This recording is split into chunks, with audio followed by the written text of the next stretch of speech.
Hello everyone and welcome to Daily Fix Guide. In today's video, I will show you exactly how to hide your follower list and follower count in Instagram.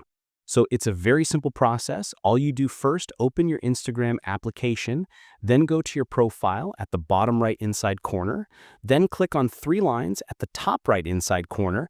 Now simply go down bottom, and over here you should be able to see the option called Account Type and Tools.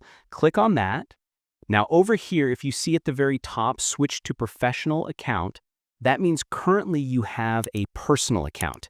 Now, if that's the case, just simply scroll up and right over here, you will see option called Account Privacy. Click on that, and then this will enable the private option. Now just click on Switch to Private. Now, the moment we'll do this, your account will be completely private and anyone who is not following you will not be able to see your follower or following list until they ask for your follow and you follow them back. Then will they be able to see your follower or following list. So that's it. I hope you find this video helpful. If you do, please give this video a thumbs up, share it with your friends, and subscribe to the channel for more helpful videos. So thank you for watching and take care.